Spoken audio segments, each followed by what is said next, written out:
Think well. I am Robyn Hill, mental health therapist, and it has been a while since I've done one of these installments. So I apologize I've been away, but I've been working on other projects.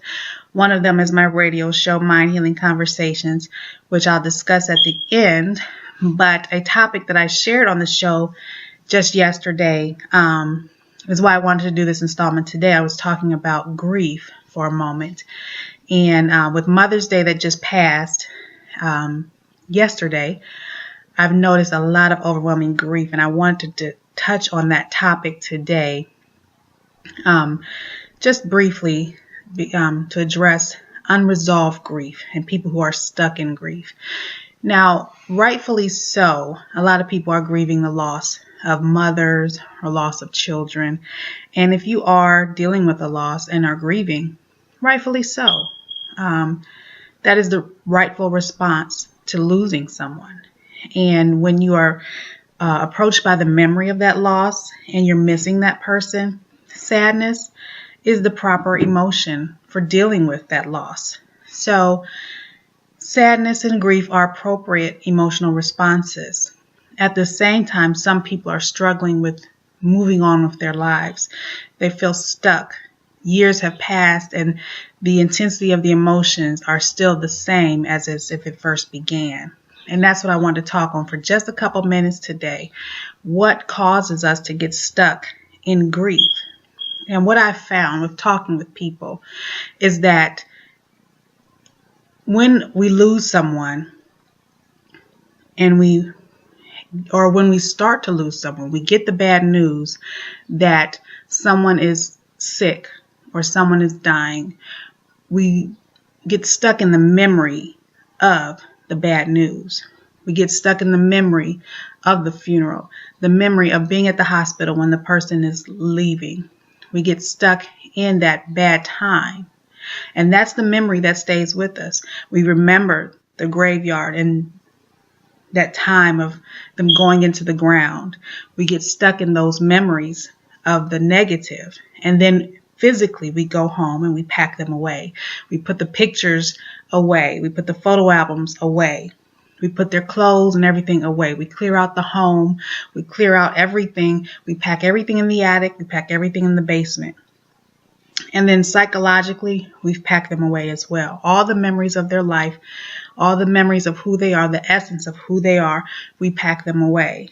And so this is what we are stuck with, is the memories of the negative, the memories of the hospital visits, the memories of the hospice, the memories of getting the bad news that they're sick. All those negative memories is what we're stuck with as part of our memories of the person. And then we're, and not to knock going to the cemetery, because that helps bring closure to some people, but it's also the reminder of when they put your loved one in the ground. So that is our constant reminders. Every year, we're remembering that they're in the ground. We're remembering that bad news, but all the memories of the life of the person are packed away. And so I often, when I have clients who are struggling with grief, I say, bring in the photo albums. Unfortunately, this day and age, these new generations won't have photo albums, and they won't have a lot of candids, but because of selfies. But bring in the photo albums, bring in the pictures, tell the stories behind the pictures, push through the tears and the pain, and tell me the stories so that you can bring that person's essence back to life. Bring their life with you, not the memories of the pain. That helps you to bring them and yourself into the present. Bring the essence of them and yourself back to the present. Because when you're stuck in grief, you yourself are not in the present. You're stuck in that moment of the bad news. So you have to come present, and you need to bring your loved one with you. Become in the moment. I know it's painful, but it's more painful to be stuck in that bad news than it is to tell me how good that person's food was, or that time when you went on that trip, or even the painful memory of what you didn't have with that person, or what you wish you had with that person. or some of the memories that weren't so great, but they are a memory, and we can pull out some of the good that you may not have thought was good.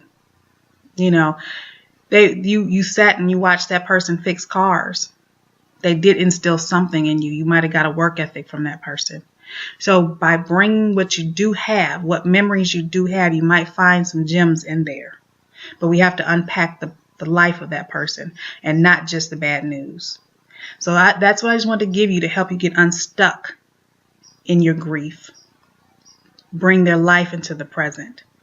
And then take what you can from their life and instill it in your own life. And you guys can move forward together. Their essence with your life in the present, you can now move into the future. And it's going to be a little painful, but you can do it. And you may need the help of a counselor, but you can always find a counselor. Always contact Robyn Hill Counseling at the business name is changing, Robyn Hill Counseling and Associates. We've become a group practice, have several therapists working here. The website stays the same, RobynHillServices.com is still the website for the counseling practice. If you're seeing this and you're looking for a therapist that's not nearby, you can always contact me and I can probably help you find a therapist near you. But we do counseling online as long as you're in the state of Ohio. Additionally, I have my talk show on the radio, which is live. It's Mind Healing Conversations. It is a live internet radio talk show. We broadcast on Who Has the Power Radio Network. You can find out more information on the radio show at mindhealingconversations.com. That has been one of my other exciting projects. We talk with various people, have different interviews with different people. I have different guest co-hosts, and we also talk about different community discussions. So a lot of times we may revisit this grief, and I may want different people to call in and talk about their own issues with grief and how they're coping and not coping. And we may just have a community forum about it. So tune in, check out my websites, RobynHillServices.com. mindhealingconversations.com. Stay connected. I am on Twitter, Facebook, Instagram. You can find me on all those things. The links are on the pages. So I hope to see you all soon. Continue to stay in contact with me. And always think well.